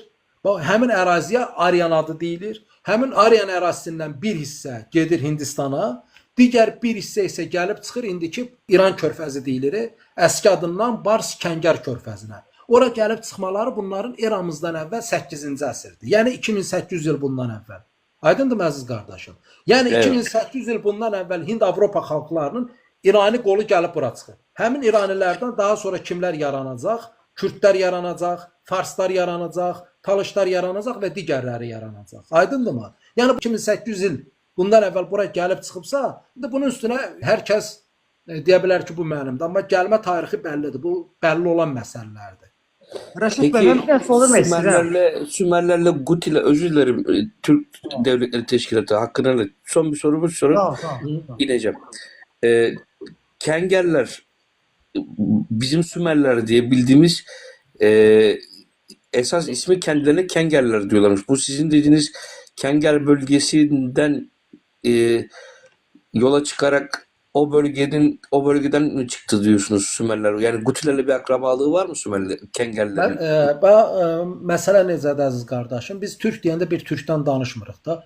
Böyük coğrafiyaya yayılmış, çoxlu topluluğu olan türk tayfaları var və necə ki, indi fikir ver, bax Qazaxıstan, Özbəkistan, Qırğızistan, Azərbaycan, Türkiyə bax fərqli coğrafiyaya yayılıb və fərqli coğrafiyada yaşadığına görə fərqli qonşuları var.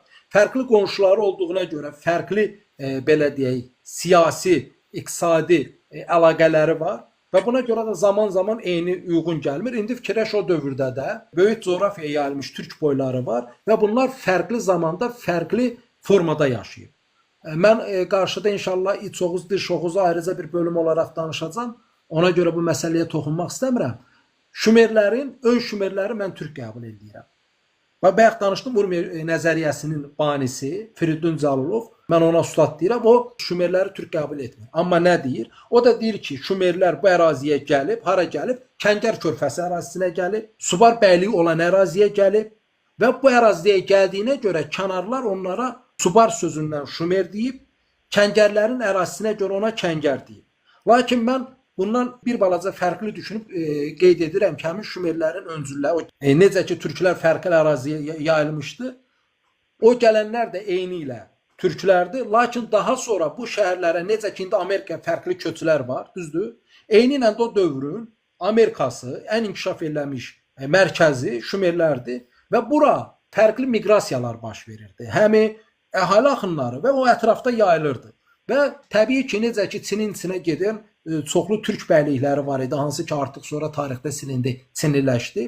Həmin Şumer ərazisində də ətrafdan gələn o fərqli topluluqların miqrasiyası əsas kimdir? Ərəb və Yahudilərin ataları. Gəlib bu ətrafda yaşadıktan sonra artıq o Şumerlər, ön Şumer, türk olan ön Şumerlər ilə ərəblərin ataları qarışaraq fərqli bir topluluq yarandı və daha sonra bu elə həmin o ərəblərin ataları olan Akkadlar tərəfindən Şumerlər məğlub edildi. Sualı bilmirəm, aydın izah edə bildimmi? Qaranlıq Çok tərəf teşekkür varsa ederim. sualı... Çok teşekkür ederim. Sağ olun. Tamam, pardon. Buyurun Osman Bey. Kusura bakmayın. Buyurun. Axşamınız xeyirlər birinizin, hər bir soydaşlarımı salamlayıram. Efir sahibi minnətdaram belə gözəl efir təşkil elədiyinizə görə. Dinləmək düşər. Rəşad bəy, sonsuz minnətdarıq sizə qardaşlar. Tarixçilərdir, bu mədəniyyət işçiləri, bunlar əsl fədailər, siz cəzsiniz. Var olasınız. Adil bəy, buyurun zəhmətinizi sualınızı verin. Hər kəsi salamlayıram mən. Ola bilərmi sualdan əvvəl biraz məlumat verəm? Yəni belə bir məlumatlar var ki, burada yoldaşlar o məlumatları bilmir. Yəni onların bilməyi daha yaxşı olar. Yəni mən əslən Qərbi Azərbaycandanam. Yəni Qərbi Azərbaycan bilirsiniz ki, Loru Pənbəh mahalının Dızman kəndində, Dilican, İcevan, yəni onlar Böyük Qazağın tərkibindədir. Yəni eyni bir eldir. Yəni Qazağa aid olan yerlərdir. Yəni bizim o Loru Pənbəh də, yəni Qazaq elində, bizim o Dızman kəndində indiki Ermənistan ərazisində qalıb. Orada bizim Kuruqan qəbirlər çıxmış. Kuruqan qəbirlər. Orada mənim rəhmətli babamgil Qazanda böyük bir qəbir küp çıxıb. Bunlar elə bilib ki, qızıl var içərisində saxlayıblar. Gecə Ruslar məlumat tutmasın, ermənilər məlumat tutmasın, bunu gecə başlayıblar çıxarma. Oradan qəbirlər çıxıb. O qəbirlər ki, onlar böyük nəhəng insanların qəbirləri. Bizim kəndin adı Dızmandır. Azman tayfaları yaşayıblar, yəni nəhəng insanlar. Yəni o Kuruqan qəbirlərdir, o qoç başlarıdır və abidələrin üstündə olan Orxan qəlibbaları, yəni indiki o Ermənistan ərazisində də var o yer. Yəni siz bunu bilin, məlumat Ağstafa ilə yekunlaşmır. Yəni Ağstafa da Qazaq, yəni mahalı böyük Türkiyə qədər Qazaq ərazisi gedir. Yəni yox, haqqlısınız. Mən Ağstafanı niyə dedim? Üzr istəyirəm. Kurqanları o Ağstafada mədəniyyət adı olaraq o cür keçir. Fikrimi tutdum. Bir də dediyiniz o Kurqanın tutaq gərək qazalar, sümüyünü müəyyənləşdirərlər ki, bəlkə o soyuq bulaqdan da qədimdir. Mən yəni o mənbə adı olaraq dedim. Yoxsa təbii ki, bayaq qeyd edəndə Qərbi Azərbaycanda çoxlu kurqanlar, qoç heykəlləri var, haqlısınız. Qədim qazıntılar var. Yəni sizin məlumatınız olsun deyə mən dedim. Yəni biz Ermənistanlarla beləcə Qazaqla eyni insanlarıq. Prosto Sovetlər dövründə o torpaqları Erməniyə verib Ermənistan yaratdı. Yəni Qazaqın İrəvanın verilməsindən sonra sözlə əlavə olaraq əziz qardaşım, demək təxminən 7000 kvadrat kilometrdə 1920-ci ildə Sovet Rusiyası Ermənistanı qurduqdan sonra təzədən də 7000 kvadrat kilometri Qazaxdan Dilcan dərəsi və əlaxırı alaraq Naxçıvandan bir hissə alıb verib. Həmçinin də Loru Pənbəh mahalı ora daxildir. Yəni Loru Pənbəh deyəndə Loru ev deməkdir. Pənbəh də qırmızı yanaq insanların yurdu deməkdir. Yəni bura qədim Qazağın torpaqlarıdır və Qazağın böyük bir ərazisini Sovetlər dövründə Ermənistanlaşdırıblar. Bu belədir. Yəni indi Qazaq hal-hazırda Aran Qazaqdır. Biz ora qışlağa gəlmişik. Yayda cəmaatımız o yerlərə yaylağa gəlmiş. Mənim sualım sizə ondan ibarətdir ki, bu erməni və haylar deyək, onlar özlərinə hayız türkes, yəni bizə türk, o özlərinə hay deyirlər. Haylar bu dediyiniz coğrafiya nə vaxt və hardan gəlib? Qaraçılarla birləşməmişdən qabaq. Sual üçün çox sağ ol. Onda o dediklərimi qısaca 1-2 dəqiqədə çalışım özətləyim və davamını verim. Nə müəyyənləşdirdik? Demək, haylar eramızdan əvvəl 8-ci əsrdə Balkanlardan Anadoluya gəlir. Anadoluda Frikiya dövləti tərkibində yaşayır və eramızdan əvvəl 6-cı əsrdə Qamer türkləri Frikiya dövlətini dağıtdıqdan sonra onlar günümüz Suriya, Fələstin ərazisinə gəlir və Qaraçılarla birləşir və eramızdan əvvəl 2-ci, 1-ci əsrdə Van gölünün alt ərazisinə gəlir və burada Suvar və Ərmən türkləri ilə bir bölgədə yaşayır. Demək, Zərdüştlüyü qəbul edirlər. Burada Əhrimana, Hörmüzə, Anahitə sitayiş edirlər. Daha sonra isə onlar demək hansısa siyasi proseslər baş verir. Ermənilərlə bir yerdə yaşayır. Bu indi bu gün üçün sizin üçün qəribə gələ bilər. Fərz eləyək, məsəl üçün İraqda yaşayan türklər məcburdur ki, İraq dövlətinin tərkibində hansısa siyasi maraqlarını qorusun və digər buna bənzər hallar. Və daha sonra xristianlığı qəbul etdikdən sonra demək bunlar monofizit xristianlığı qəbul edir və ərəblərin gəldiyi dövrdə demək Haylar, Ermənilər, Albanlar hamısı monofizit xristianlığı qəbul etdiyinə görə onların hamısına Ermən deyilir. Daha sonra Albanlar öz müstəqilliyini qorumaq üçün Bizansla siyasi, hərbi əlaqə qurmaq istəyir və bunu casusluq edən erməni kahini xəlifə yazır və bundan sonra bütün Alman kilsələri məhv edilir və onlar Ermən kilsələrinə tabe edilir. Və Ermən kilsələrinə tabe edildikdən sonra burada böyük bir Erməniyə canişinliyi yaradılır və bundan sonra artıq Haylarla Ermənilər daha da əlbir olur və Haylar Ermənilərin içinə doğru yeriyərək belə deyim, günümüz Qafqaz ərazisinə qədər gəlir. Ardından Suriya, Fələstin ərazisindən. Lakin ən sonuncu Alban kilsəsi də demək 1836-cı ildə Çar Rusiyası tərəfindən bağlanır. Və bununla belə demək biz 12-ci, 14-cü, 15-ci əsrlərə qədər həmin bu ermənilərin bir hissəsinin hayca yox, türkcə yazdığını, türkcə əsərlər yazdığını, lüğət kitabları yazdığını, dini əsərlər yazdığını görürük. Lakin ərəb təsiri ilə bunların bir hissəsi nə dedik? Şərqi Avropa ərazisinə, Ukrayna, Latviya, Litviya, Krım ərazisinə köçür. Lakin ən əsas məsələ harda baş verir? 15-ci, 16-cı əsrdə həm Osmanlı, həm Səfəvilər olduqca güclü dövlətlər idi. Lakin neynədi? Osmanlı ilə Səfəvi biri-birini məhv eləmə, biri-birini yox eləmə siyasətinə həyata keçirməyə çalışdı. Və həmin ərəfədə Əmir Teymurun da Osmanlı ilə savaşması, ona xəyanət eləyən Toxtamışı məhv eləməsindən sonra Qızıl Ordanın çöküşü ilə şimalda günümüz Rusiya dövləti inkişaf edib güclənməyə başladı. Qızıl Ordanın dağılmasından sonra yaranan xanlıqlar ki var idi. Bunlar hamısı bir-bir Rusiya tərəfindən işğal olundu və bunun üzərinə demək Avropa başa düşdü ki, demək Osmanlı heç də yenilməz bir dövlət deyilmiş. Səfəvlər heç də o qədər qüdrətli bir dövlət deyilmiş. Və bunun üzərinə 1-ci Pyotr, Ruslar Böyük Pyotr deyir, biz Dəli Pyotr deyirik. Qeyd edir ki, demək biz Osmanlı və Səfəvi arasına 5-ci kolon deyən etnik qruplardan bir qrup yaratmalıyıq. Və bu zaman onlar monofizit olan, bax fikir verin, monofizit idi, eyni kilsəyə tabe olan Hayları istifadə etməyə çalışır. Bu 1-ci Pyotra müəssər olmur. Çar Rusiyası 1801-4-də Qafqaza enir. 1813-cü ildə Qacar sülaləsi məğlub edilir. Gürcistan çay müqaviləsi bağlanır. Daha sonra 1828-də yenidən məğlub edilir. Türkmən çay müqaviləsi bağlanır. Və bu müqavilələrin şərti kimi qeyd edilir ki, İraqda, Suriya, Fələstində yaşayan Haylar günümüz Van və İrəvan, Qarabağ, Naxçıvan ərazisinə köçürüləcək. Qacarlar dövləti də məğlub olduğundan deyir baş üstə. Eyni ilə bir il sonra 1829-cu ildə Osmanlı Çar Rusiyasına məğlub olur və yenə Çar Rusiyasının müqaviləsinin şərtlərindən biri buydu ki, Suriya, Fələstin ərazisində yaşayan Hayların sərbəst formada Naxçıvan, Qarabağ, İrəvan ərazisinə köçürülməsini təmin etməlisən. Və nəticədə, bax fikir ver, biz bayaqdan deyirdik, Haylarla ermənilər monofizit xristianlığı ətrafında birləşdi nə zamanda ərəblərdən sonra. Lakin bununla belə Qafqaza gələn Haylar olduqca az idi. Bu nə zaman baş verdi əsas? 1828-29-cu ildə Osmanlının və Səfəvinin məğlub olmasından sonra. Bu məğlub olmadan sonra günümüz Naxçıvan, Qarabağ, Borçalı, İrəvan ərazisinə və biraz da Van və Trabzon ərazisinə Haylar köçürüldü. Və bu Haylar erməni dilini, yəni günümüz Qıpçaq türkçəsini, türkçəni bilmir. Bunlar hay idi. Və daha sonra bu Haylarla ermənilərin vəhdəti təşkil olunmağa çalışdı. Lakin bu vəhdət belə 1940-cı, 60-cı, 70-ci ilə qədər davam edən bir prosesdir. Yəni 1-ci Dünya müharibəsində bu hay erməniyə qatırlar, qırırlar və axır başlarına min oynatırlar ki, həmin bu türk olan ermənilər haylaşdırılsın. Kastin Makartin var, tədqiqatçı, Amerika tədqiqatçısı. O qeyd edir ki, demək 1828-dən 1920-ci ilə qədər 500 min ilə 650 min arasında da insan köçürülübdür.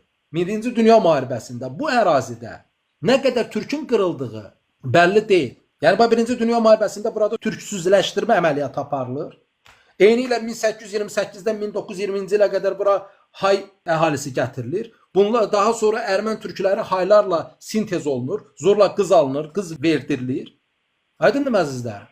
Və bundan sonra təsəvvür elə ki, 500-600 min sayında insan köçürülübdür. Günümüz İrəvan, Qarabağ, Naxçıvan ərazisinə. Yəni Qafqaz ərazisinə. Demək 1920-ci ildən günümüzə dünya əhalisi 8 dəfə artıb. Bilmirəm izah eləyə bilirəmmi? Yəni əvvəl 1 nəfər olan insanın sayı indi 8-dir. Yəni 1920-ci ildə təxminən 1 milyard 200 milyon əhali var idi. Günümüzdə 8 milyard əhali var. Demək nədir? Əhali 8 dəfə artıb. Düzdür? İndi təsəvvür elə ki, Suriya-Fələstin ərazisindən günümüz Qafqazına 500 min əhali gətirilibsə, demək ki, o bu günü artaraq 8 dəfə artıb. İndi təsəvvür eləyin, günümüz Ermənistan ərazisi, Gürcüstan ərazisi, Azərbaycan ərazisində nə qədər erməni yaşayır? Hay erməni. Təxminən 4 milyon. Fikrim aydındırmı? Demək ki, bunların sayını çıxardanda belə məlum olur ki, bu ərazidə o dövrdə belə olduqca az hay yaşayıb. Bundan belə hay ermənilər arasında aparılan DNK analizində məlum olur ki, Qarabağda yaşayan hayların, hay ermənilərin haplogrupunda R1A, R1B 40-45%-ə qədərdir. R1A, R1B də türklüyü təmsil edən haplogrupdur. Ermənistanda yaşayanlarda 20-25%-dir. Bu özü göstərir ki, demək bunlar nədir? Haylaşdırılıbdır. Və indi başqa bir məqama toxunaq, bununla tamamlayım. Bayaq nə dedik? Biz müəyyənləşdirdik ki, demək orta əsrlərdə olduqca çoxlu Həbəş əlifbasından yazılan mətnlər var, lüğətlər var, dini mətnlər var ki, bunlar biz indiyə qədər erməni mətnləri adından bilmişik. Bu gün müəyyənləşdiririk ki, bunlar sən demə hay mətnləri deyil. Qıpçaq türkçəsində, özdə günümüz Oğuz türkçəsinə yaxın Qıpçaqcasında yazılan mətnlərdir. Və bunun üzərinə Türkiyədə yaşayan dostlar, bilmirəm izləyirsiniz ya yox, amma Türkiyədə hal-hazırda yaşayan ermənilər bir çox kitablar çap elədir və bu kitablarda onlar əslində onu təbliğ eləmək istəyir ki, biz zülm çəkmiş bir etnik qrupuq, amma bu təbliğatda onlar gözəl bir sirri ələ verir. Nəyi ələ verir indi deyəcəm. Onlar yazdıkları kitablarda bir çox televiziya verilişində və media verilişində bilirsən nə deyir? Bunlar deyir ki, biz 1940-cı, 50-ci, 60-cı ilə qədər erməni dilində danışa bilmirdik. Biz türk dilində danışırdıq. Yalnız bizim uşaqlar Qriqoryan kilsəsinə gedərək erməni dilini öyrəndi. İndi məsələ nədir? Biz müəyyənləşdirdik ki, erməni deyilən bir dil yoxdur da, bu hay dilidir. Yəni dolayısıyla nəyi müəyyənləşdiririk? Hətta Türkiyədə yaşayan, hətta Azərbaycanda yaşayan ermənilərin böyük əksəriyyəti hay dilini bilməyib. Onlar türk olub. Onlar xristian olduğundan, monofizit xristian olduğundan onları anladıblar ki, siz haysınız. Və dilimizi bilmirik, dilimizi bilmirsiniz çünki türklər pisdir, sizə zulm edib, siz dilinizi unutmusunuz. İndi zəhmət çəkərsiniz, gedərsiniz məktəbə, gedərsiniz kilsəyə və orada hay dilində danışmağı öyrənərsiniz. Və proses bu cür baş verir. Bunlar əslində özləri öz əli ilə əslində məsələni ortaya qoyur. Qızıl Almaz ağır danışacaq. Qaldı ki, Zəngəzur məsələsinə Adil bəy 1921-ci ildə Zəngəzurdan 6700 kvadrat kilometr ərazi verilib. 23-cü ildə Qarabağı ermənilərə gələcəkdə vermək üçün 23-cü ildə orada Qırmızı Kürdistan deyilən bir dövlət qurulur, dırnaqarası və 28-ci ildə Qubadlının Əyin kəndinin cəmaatı ayağa qalxaraq çoxlu qan tökülüb burada. Və sonradan bu Qırmızı Kürdistan ləğv olunub. Qaldı ki, Rəşad bəy, sizin dediyinizə çepnilərdir onlar. Məsələn, Kastamonudan düz Artvinə qədər yaşayan türklər hamısı çepni türkləridir, yəni Qıpçaq türkləri və bunların da bir qismi amşenləşiblər. Hətta indi amşen ermənilərin dili Ermənistan ermənisinin dilinə uyğun gəlmir. Və 1829-cu ildə bəli düz vururladınız. Həmən amşen ermənilərin bir qismini indiki İrəvan və Naxçıvan ərazisinə köçürdüblər. Ancaq qaldı ki, ermənilərin gəlməyi, ermənilər Balkanlardan Kilikiyaya gəliblər, Hayasa şəhərinə. O Hay adını da o şəhərdən alıblar bunlar. Sonra Urartuya köç eləyiblər.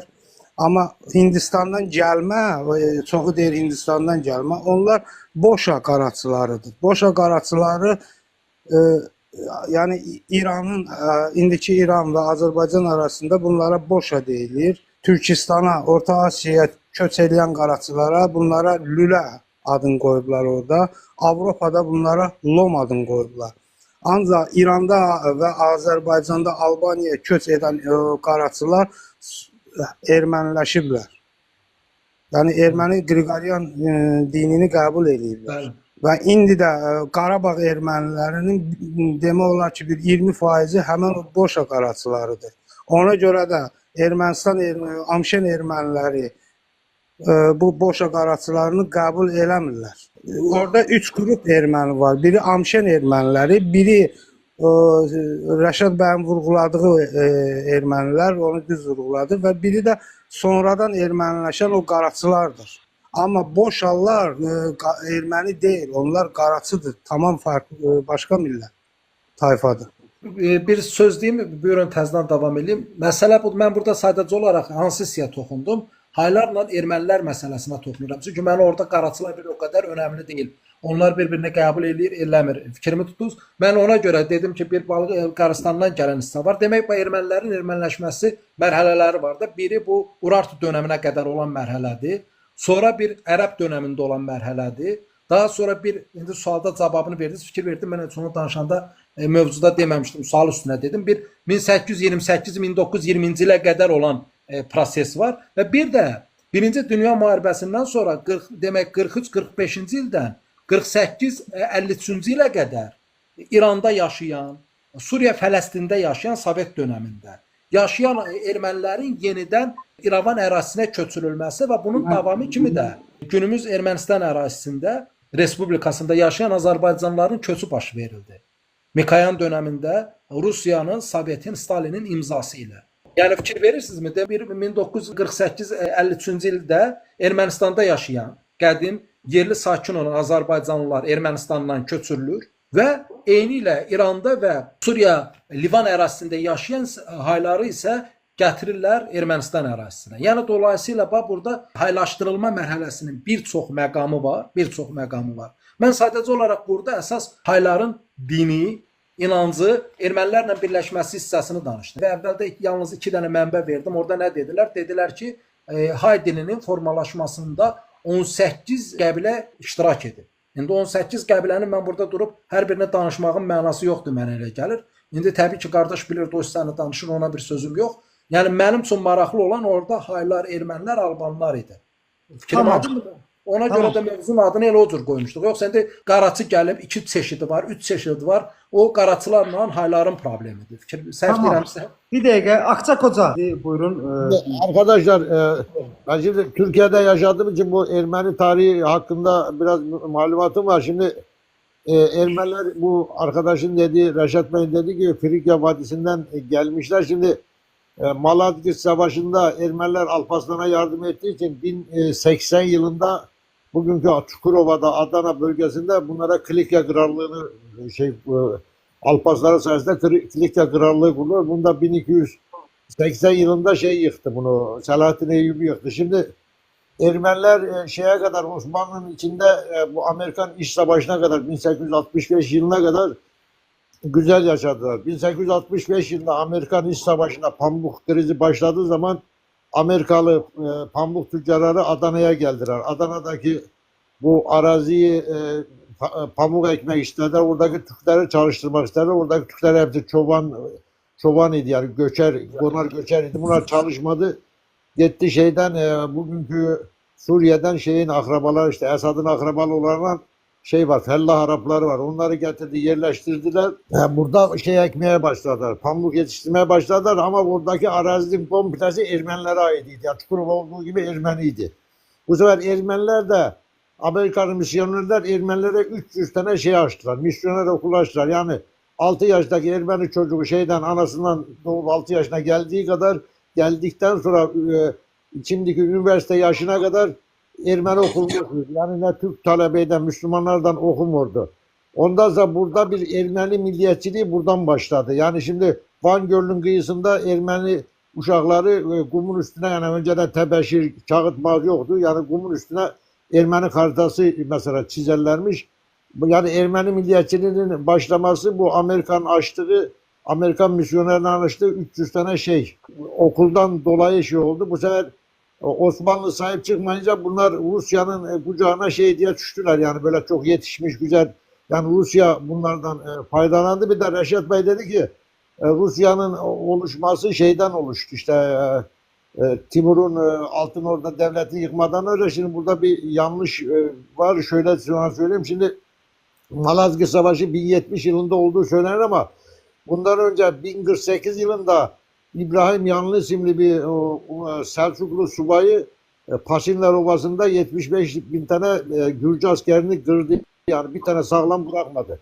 Şimdi 1048 yılında Bizans'ın nüfusu 12 milyon. Paşinler Savaşı'ndan sonra Bizans'ın nüfusu şeye düştü.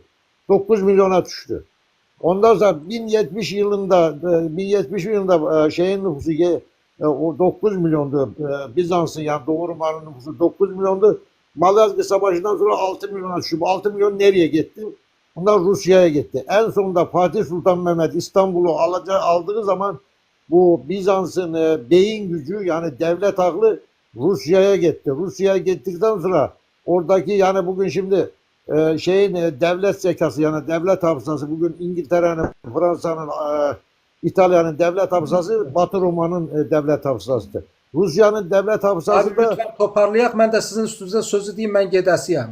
benim diyeceğim bu kadardı. Yani Rusya bugün Osmanlı'nın Anadolu'dan boşalttığı yani Rumlardan oluşan bir devlet. Yani Ruslar zaten yani ormanlarda yaşayan, şeylerde yaşayan yani vahşi insanlardı. Onlarda devlet kurmaklı, devlet zekası, devlet hafızası yoktu. Yani Rusya Roma'nın devamıdır yani oraya yerleşen milletlerin çoğu da Türkiye'den giden Rumlardı, şeylerdi. Teşekkür ederim. Yanlışım varsa düzeltebilirsiniz. Tamam. Gözəl qatqı oldu abi, amma üstünə deyim, bax Klikya dedən o dövləti ki var, Məlik Şaha kömək elədi. Həmin o Klikyaya gələn ermənilər demək, ermənilər onu Sünük krallığı, məlikliyi kimi adlandırır. Onun adı özlərini adlandırıb onlar Ben kafan. şunu anlayamıyorum. Biz bu kadar Ermenileri niye danışırık? Abi Hepsi onlar sözümü köpektir. tamamlayayım. Bitti benim için Ermeni en iyi Ermeni ölü Benim Ermenidir. o vaxtım var. Xahiş edirəm, qoy sözümü tamamlayayım. Ondan sonra niyə danışılır müzakirə eləyərsiniz. Ya düşmanımızı tanımayalım mı Gayraka? Düşmanımızı tanıyalım abi. Yox, bu nə demək? Bir saatdır, 2 saatdır mən burada da şey danışıram, niyə danışırıq? Qulaq asma. Qafan Alban məlikliyi olub. Bunu erməni mənbələri belə qəbul edir. Hüseyn yəqin ki bilirsiniz, Fəridə Məmmədov var, türk düşməni olan tarixçi.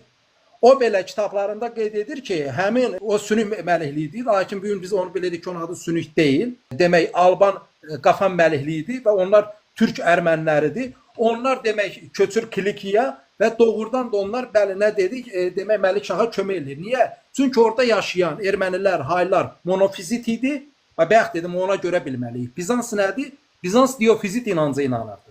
Ona görə Bizans həmin hayları, Suriyalıları, Həbəş kilsələrini gözü çıxdıma saldığından Məlik Şah gələndə Məlik Şah onlara kömək elədi ki, yəni Məlik Şah onlara burada öz müstəqilliklərini tanısın. Lakin yenə deyirəm, həmin Klikya erməni dövləti deyiləndə bu hay dövləti deyil, türk dövlətidir.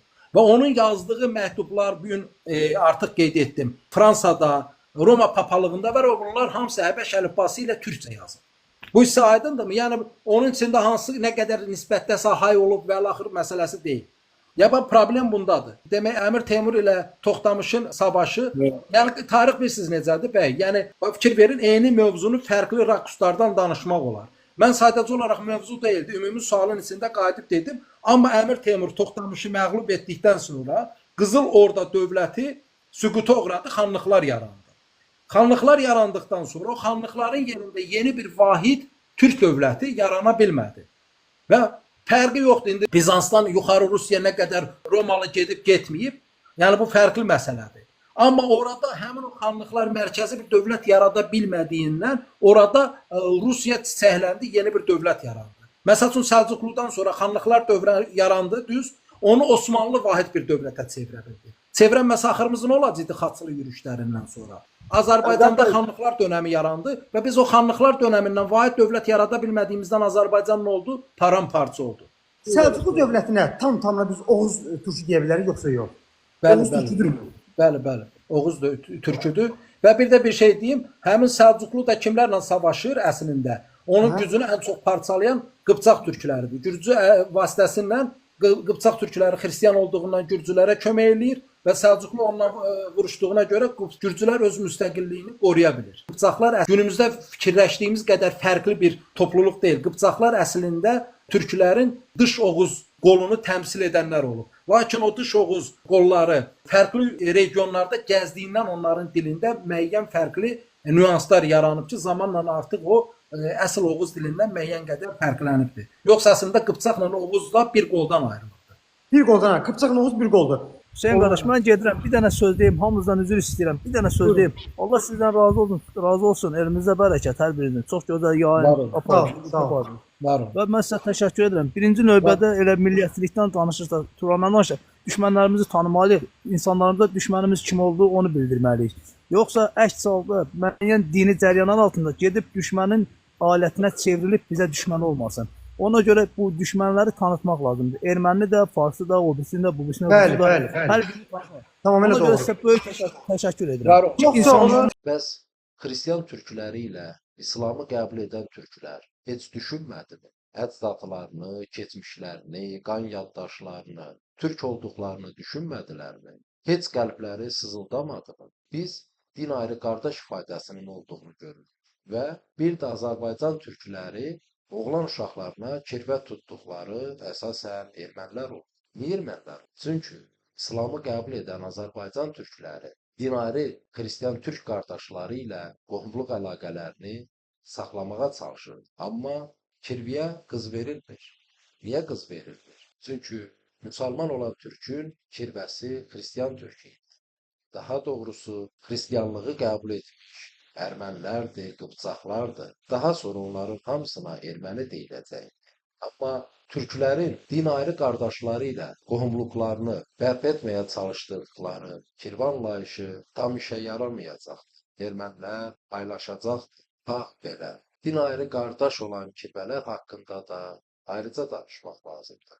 Qismət. İnşallah söyləşilərimiz yenə davam edəcəkdir. Mənə başlıqlar vermiş, o başlıqlar altında mövzularımız eyni bu qayda davam edəcək. Sağ olun. Rəşad bəy, istifada olan polkovnik leytenant 32 qabodaşım şəxs sizin qarşınıza, elminizin qarşısında sizə Hüseyin bəyin vəsait təqdim eləyirik ki, yəni biləsiniz ki, bizə də sizin elminizin qarşısında acizik, baş əyirik, Allah elminizə bərəkət versin. Gəlin həmişə xahiş edirik, bizi marifləndirin. Var olun, təşəkkür edirəm. Sağ olun, çox sağ olun. Sağ olun, sağ olun. Ben şunu anlayamıyorum. Biz bu kadar Ermenileri niye danışırık? Benim için Ermeni en iyi Ermeni, ölü Ermeni. Gördüyümüz kimi bu qardaş niyəsə hay erməni tarixindən danışılmağı məqbul, doğru, məqsədə uyğun hesab etmir. Və indi gəlin Türkiyədə bir YouTube kanalında danışılanları izləyin. Çok enteresan hikaye. Bir tek mezar taşı olarak düşünmemek lazım. Ama asıl amaç talandan korunması. Yani diyor ki şehir yıkılsa da bunlar ayakta kalabilmişler. Kalıcı bir şey diyorsun değil mi? Aynen. Evet, Ve zaten şu an Anadolu'da kalmış ayaktaki en eski iki Haçkar. Yani Evet. bundan daha eskileri yok şu an. Mesela işte şeyler vardır. Üzüm dalları vardır. Hayat ağacı mutlaka vardır. Bakın hayat ağacı bak yukarıda görüyor musun? Üzüm vardır, nar vardır. Bunlardan böyle tonlarcası bir arada bir vadide Ermenistan'da var. Bunlar biliyorsun yok edildi. Azerbaycan Evet. şeyindeydi bunlar. Hatta hala Ermenistan ve Ermeni halkı UNESCO'ya karşı bu konuda çok kızgın. Hiçbir müdahalede bulunmadı diye. Çünkü dozerlerle ezdiler bu şeyleri. Şimdi bunu ben daha öncekilerde anlatmıştım. O yüzden bütün fotoğraflarını koymadım. Aynen senin dediğin gibi o emir de bizzat galiba Aliyev'den gelmiş. Aliyev ayrıca işte Ermeni kitabelerdeki Ermenice yazıların hepsinin silinme talimatını da maalesef vermiş. Savaşta böyle bir şey yani. Hani burada taraf olmaktan öte bir kültür yok oluyor. Konumuzla da alakalı diye onu koydum. Ve bu şeylerin, bu Haçkarların yanında da işte o koç başlı taşlar, mezar taşları. Sizi bir köye götürdüm. Orada birkaç tane, onları da beğenmediniz. Bunlar 1970'ten kalma diye. İşte bu en eskiler aslında Ermenistan tarafında galiba. O Plümür'deki vadilerde, tepelerde de varmış aslında. Daha sonra Çemiş Gezekli bir tur yapmıştık. Orada da işte baksanıza bunlar muazzam ya. Çok güzel yani. Ama bunlardan hiçbir şey kalmadı işte maalesef. Onlar da kalmadı değil mi maalesef. Bu bizde bu işte. Bu Çemiş Gezek tarafına gittiğimizde o zaman bunları biraz daha eskilerini bulabilmiştik. Bunlar Alban xaçını, Alban qəbirlərini, Türk Oğuz qoçlarını öz adlarına çıxır. Hətta Azərbaycan prezidentini bu abidələri yox etməkdə ittiham edir. İçimizdən olan bəziləri isə bu tarixi danışmaq belə istəmir. Qəribə paradoks deyilmi? Onlar Türkiyədə yaşaya-yaşaya, onların olmayanı, onların olduğunu iddia edir. Biz özümüz isə bizə aid olanlarla maraqlanmır və əksinə araştıranlara, danışanlara da mane olmaq istəyirlər. Düşünək. Ben şunu anlayamıyorum. Biz bu kadar Ermenileri niye danışırık? Düşünək. Bilgə Xaqan demiş: "Türk, titrə və özünə dön." və videonu beləcə bitirirəm.